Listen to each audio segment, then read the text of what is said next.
बहू, क्या तेरे दहेज पर ननद का कोई हक नहीं? सपना जब बाजार से घर पहुंची तो देखा अम्मा जी मुंह फुलाए उसका इंतजार ही कर रही थी। अभी तो सपना ने अपने हाथ में जो सामान था उसे भी घर में नहीं रखा। उससे पहले अम्मा जी ही जोरदार धमाके की तरह फट पड़ी। आजकल बहुत मनमानी करने लग गई है तू अपनी। किससे पूछकर अलमारी खरीद के लाई है? पैसे तो पेड़ पर उगते हैं ना, जब चाहे तोड़े और इस्तेमाल कर लिए। पति की कमाई को कमाई नहीं समझती। पति के लिए बिल्कुल दया भाव नहीं है। बेचारा कोल्हू के बैल की तरह कमाता रहता है और इसे देखो महारानी की तरह उड़ाती रहती है। सपना इस बात के लिए तैयार थी। उसे पता था कि अम्मा जी जरूर चिल्लाएंगी, इसीलिए जवाब न देकर चुपचाप सामान ले जाकर एक तरफ रख दिया और रसोई में आकर चाय बनाने लगी। चाय बनाते बनाते उसे अपनी शादी का वो दिन याद आ गया जब वो विदा होकर इस घर में आई थी। उसके माता पिता ने उसे काफ़ी अच्छा दहेज देकर विदा किया था। घर गृहस्थी का सारा सामान दिया था ताकि उनकी बेटी को कोई भी कमी महसूस ना हो। जब रात को उसे उसकी ननद कमरे में लेकर गई तो उसने देखा कि कमरे में एक पुराना पलंग और दो पुराने से बक्से रखे हुए हैं। उसने सोचा कि शायद उसका नया बेड, अलमारी और ड्रेसिंग बाद में कमरे में अरेंज कर दी जाएगी, इसलिए उसने किसी से कुछ नहीं कहा। जब दूसरे दिन रसोई की रस्म के बाद वो पगफेरों के लिए अपने घर गई तो उसे तब भी लगा था कि उसका सामान उसके आने तक उसके कमरे में शिफ्ट कर दिया जाएगा। जब वो दूसरे दिन पगफेरों की रस्म पूरी करके वापस आई तब भी उसका सामान खोला नहीं गया था। 2-3 दिन तक इसी तरह से और निकल गए। आखिरकार जब सभी रिश्तेदार चले गए तो उसने अपने पति रोहन से पूछा, सुनिए, मेरा बेड, अलमारी और ड्रेसिंग कमरे में कब शिफ्ट होगी? मैं भी अपना सामान अरेंज कर लूँ। अभी तो पूरा सामान बिखरा पड़ा है, फिर अगले महीने दीदी की भी तो शादी है। उससे पहले सामान अरेंज हो जाए तो अच्छा है। सुनकर रोहन चुप रह गया और कमरे के बाहर जाने लगा।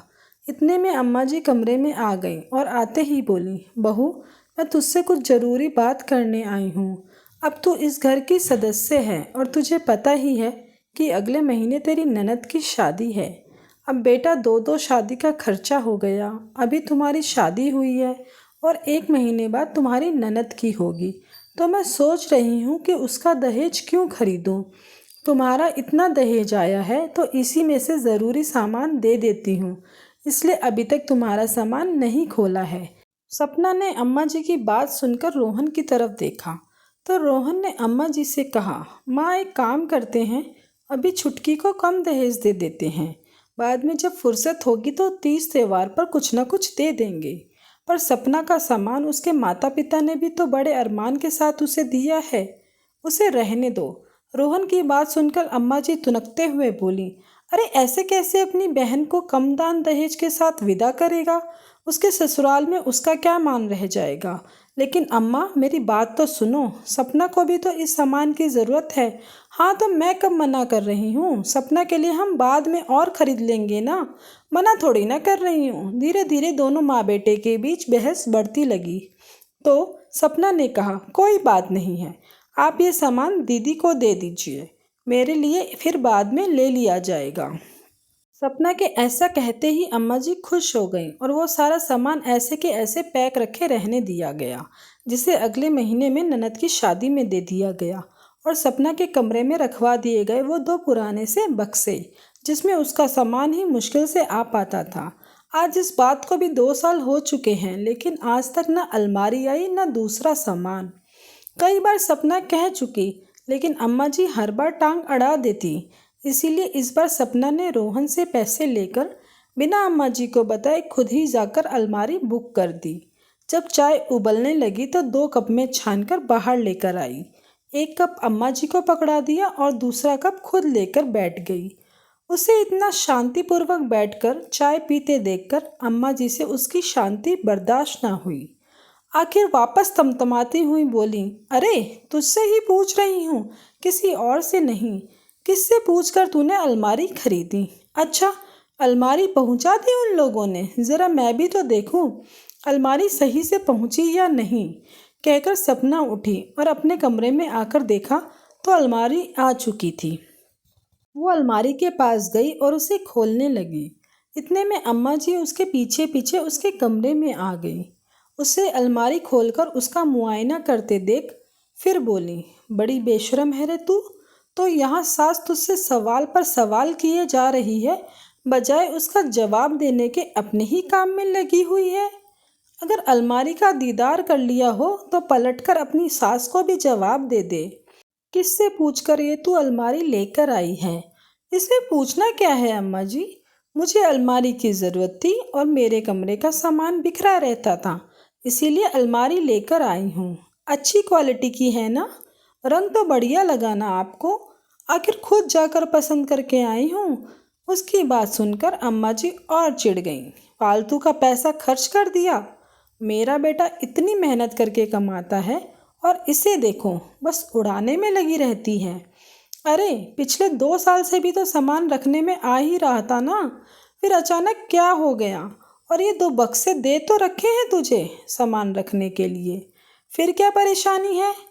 उनकी बात सुनकर सपना ने कहा, इन बक्सों में मेरा सामान नहीं आता अम्मा जी, मुझे अलमारी की ही ज़रूरत थी, इसीलिए लेकर आई हूँ। अम्मा जी अभी भी हार मानने को तैयार नहीं थी, बस अपनी ही रॉ में बोलने लगी, सामान क्या मुफ्त में आता है? क्या पैसे नहीं लगते इसके? जो मुंह उठाकर चल दी अलमारी खरीदने के लिए और ले भी आई। बड़ी राजा महाराजाओं के घर में पली बड़ी है। यही सब सिखाया तेरे माँ बाप ने कि अपने ससुराल वालों की मर्जी के खिलाफ जाकर काम करो।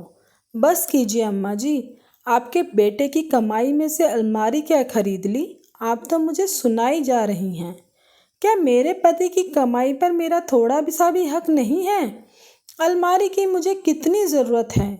सिर्फ मेरे अकेले का तो सामान है नहीं, आपके बेटे का ही सामान होता है। उसे कहाँ रखूं? और क्या कह रही हैं आप? सामान पैसों से आता है तो मेरे दहेज का सामान भी तो पैसों से ही आया था, जिसे उठाकर आपने अपनी बेटी की शादी में दे दिया और मुझे पकड़ा दिए ये 2 पुराने से छोटे छोटे बक्से। खुद का पैसा बचाने के चक्कर में मेरी ज़रूरतों को आपने एक तरफ कर दिया, जबकि मेरे कमरे में एक भी अलमारी नहीं थी। फिर भी मैं चुप रही, लेकिन आज तो आप मेरे माता पिता तक पहुंच गई। हाँ, किसी राजा महाराजा से कम नहीं है मेरे पिता। पैसा लगा कर के उन्होंने अपनी बेटी को सामान दिया था, आपकी तरह नहीं कि अपनी बहू का सामान अपनी बेटी को पकड़ा दिया। कहकर सपना अपने काम में लग गई और अम्मा जी अपना सा मुंह लेकर बाहर आ गईं। पता था कि अब बहू मुंह खोल चुकी है। अगर अम्मा जी एक बोलेंगी तो वो 10 सुनाएगी और वो 10 की 10 बातें कड़वी होंगी, क्योंकि वो सच बोल रही हैं। और रही बात बेटे को बताने की, तो वह भी उसी का साथ देगा, क्योंकि बेटे ने उस समय भी बहुत मना किया था कि अम्मा दहेज कम दे देते हैं, पर बहू का दहेज बेटी को मत दो।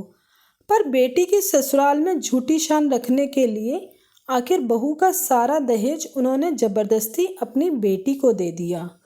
दोस्तों, कहानी पसंद आए तो कहानी को लाइक करें, चैनल को सब्सक्राइब करें। धन्यवाद।